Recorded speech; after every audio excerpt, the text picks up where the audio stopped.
মোৰ তাতো আগতে গৰু মাংস এনেকৈ আশ্ৰমৰ বাউণ্ডেৰীত পেলাই থৈ যায়। মই মানুহ লগাই পইচা দি মানুহ লগাই আঁতৰাই পেলাওঁ। আগত 93 চন বৃহস্পতিবাৰ সেইদিনাখন ৰাতি 9:30 বজাত এসোপা সশস্ত্ৰ মিয়া মুছলমান আহি কি কৰিলে, মোৰ ঘৰ দুৱাৰ টিংপাত বেৰ এইবিলাক দীঘলদৰে কাটি আকুৰিদাৰে কাটি মোৰ ৰাতি মোক মানে একেবাৰে সম্পূৰ্ণ তাৰ পৰা খেদাৰ উদ্দেশ্যৰে তেওঁলোকে এইটো ব্যৱস্থা কৰিলে। চেৰিকালচাৰ ফাৰ্মত সৰু সৰু গছ অলপ ডাঙৰ হৈছিলে, তাৰপিছতে সেইখিনি কাটি ৰাতিৰ ভিতৰতে কাটি জুপুৰি ঘৰ বনাবলৈ ধৰিলে। এনেকৈ এঘৰ দুঘৰকৈ ৰাতি বনাই এখন গাঁও বনালে।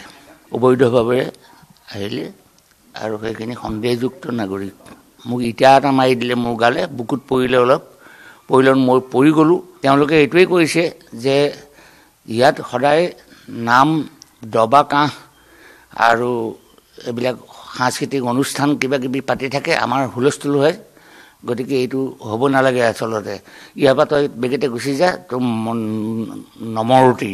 মই থানাতো জনালোঁ, DC তাতো জনোৱা হ'ল।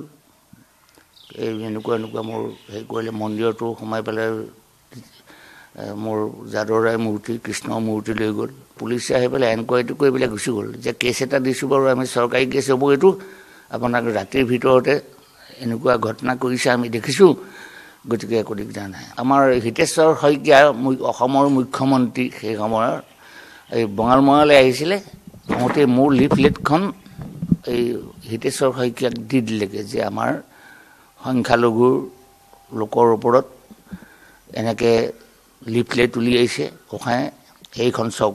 চাই পেলাই তেওঁ একো নাচালেই আৰু ক'লে যে তেওঁক সোমাই থ'ব লাগে, জেলত দিব লাগে। তাৰপিছত মোক ইতিমধ্যে এৰেষ্ট কৰি দিলে। মই দফে বিদফে জনালোঁ, চৰকাৰলৈও জনালোঁ, হেৰিয়ালৈও জনালোঁ, কিন্তু তাৰ ইমানখিনি যে মোৰ হানি কৰিলে তাৰ একোটো পুংসত্ব একোটো নিদিলেই। মোৰ কেছটো লাগিলে 15 বছৰ। মাননীয় হাকিমে ক'লে যে আজি 15 বছৰ 14 বছৰ কেছটো চলি আছে, গতিকে আপুনি এই বস্তুটো উঠাই লওক আৰু।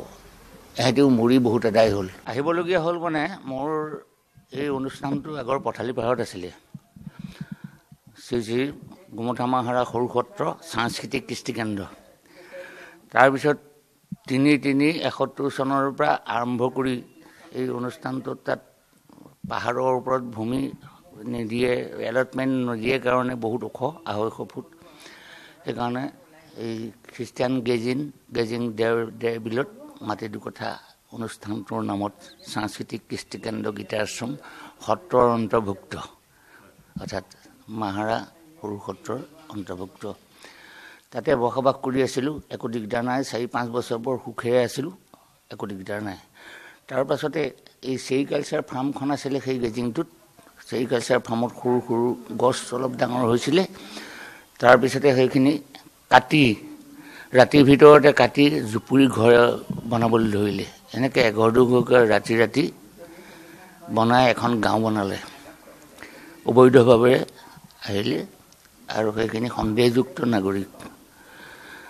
তাৰপিছতে মোৰ 5/4/1993 চন বৃহস্পতিবাৰ সেইদিনাখন ৰাতি 9:30 বজাত এসোপা সশস্ত্ৰ মিয়া মুছলমান আহি কি কৰিলে, মোৰ ঘৰ দুৱাৰ টিংপাত বেৰ এইবিলাক দীঘলদৰে কাটি আকুৰিদাৰে কাটি মোৰ ৰাতি মোক মানে একেবাৰে সম্পূৰ্ণ তাৰ পৰা খেদাৰ উদ্দেশ্যৰে তেওঁলোকে এইটো ব্যৱস্থা কৰিলে। তাৰপিছত ৰাতি যেনিবা কোনোৰকম এওঁলোকৰ ল'ৰা দুটা সৈতে বিচনা তলত সোমাল। ময়ো দুৱাৰখন মেলি অকণমান চাইছিলোঁ, ওলাই দেখিছোঁ কেউফালে ডাল জাঠি জং লৈ পেলাই কেউফালে ঘেৰি আছে ঘৰটোত।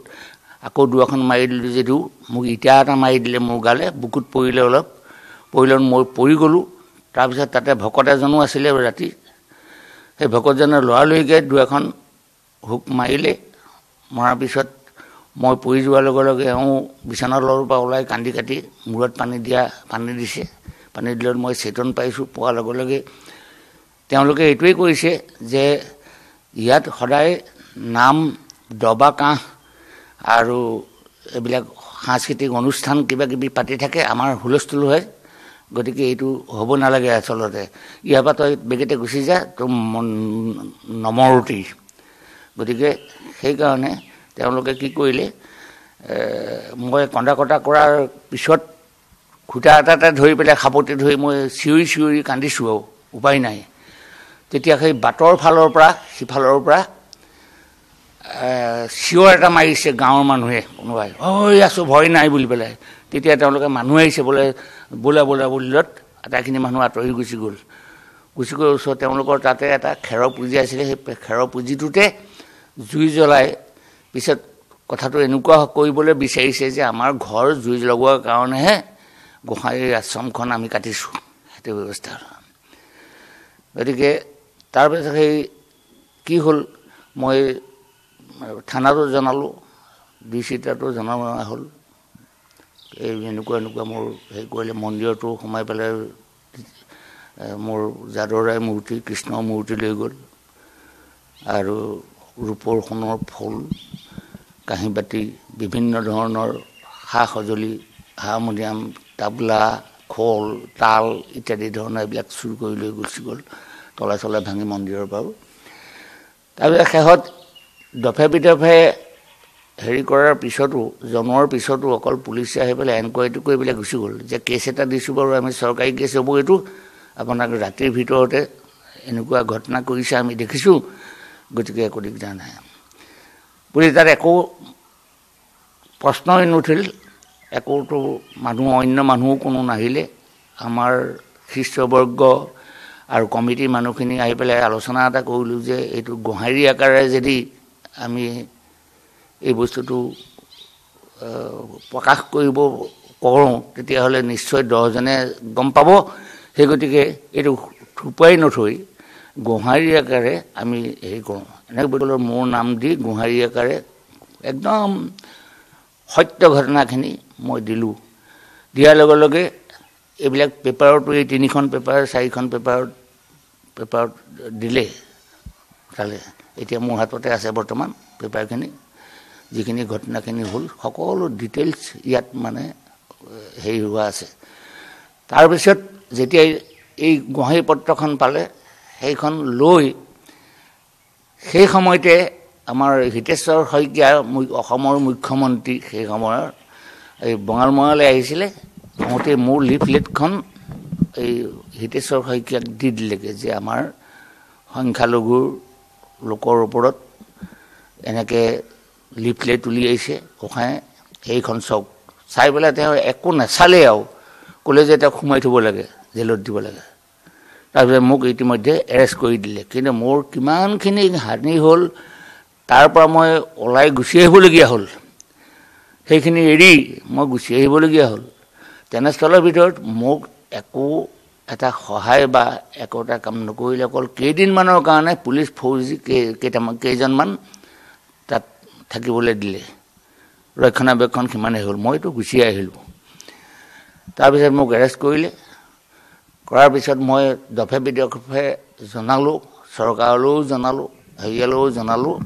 কিন্তু তাৰ ইমানখিনি যে মোৰ হানি কৰিলে, তাৰ একোতো পুংসত্ব একোটো নিদিলেই।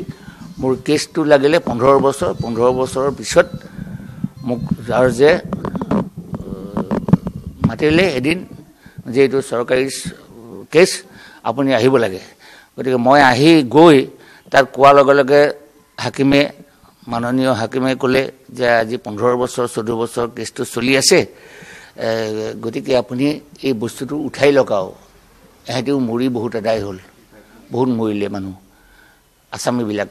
গতিকে তাৰপিছত বোলো আপুনিহে জৰ্জ গৰাকী, মইতো উঠাই ল'ব নোৱাৰোঁ, গতিকে আপুনি যি কৰে কৰক। তাৰপিছত এনেকৈ কৈ মই গুচি আহিলোঁ। তেওঁলোকে কেছটো উঠাই লৈছে। ঘটনাটো মই শুনিছোঁহে এতিয়া। সেই মোৰ তাতো আগতে গৰু মাংস এনেকৈ আশ্ৰমৰ বাউণ্ডেৰীত পেলাই থৈ যায়। মই মানুহ লগাই পইচা দি মানুহ লগাই আঁতৰাই পেলাওঁ আগত, মোক খেদিবৰ কাৰণে। সেইবিলাক বুদ্ধি কৰিলোঁ, সেইবিলাক মই জনোৱা নাই।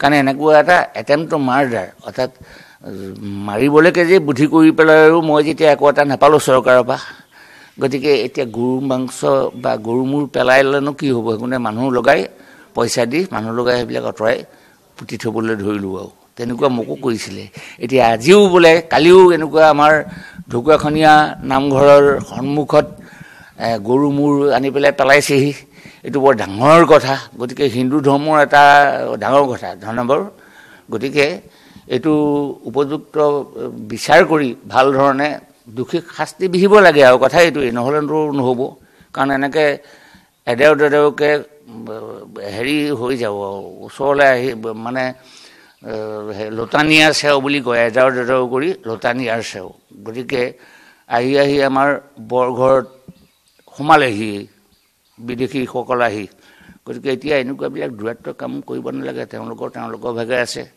আমি আমাৰ ভাগে আছোঁ গতিকে হৰি মন্দিৰত এনেকুৱা গৰুৰ মূৰ যি আমি গৌ মাতৃক আমি পূজা কৰোঁ সদায় তেনেস্থলৰ ভিতৰত তেনেকুৱা বস্তুটো কাটি পেলাই আনি এনেকুৱা হৰি মন্দিৰত ৰাজহুৱা নামঘৰৰ মুখত এনেকৈ পেলোৱাটো বৰ অশোভনীয় কথা এইবিলাক দুষ্কৃতিকাৰীৰ হেৰি গতিকে সেইকাৰণে উপযুক্ত শাস্তি বিহিব লাগে এইবিলাক ধৰিব লাগে কাৰণ নধৰিলে নহ'ব আৰু কি হ'বগৈ ঠিকান নাই সেইকাৰণে ভাল ধৰণে বিচাৰ কৰি তেওঁলোকক উপযুক্ত শাস্তি দিব লাগে এইটো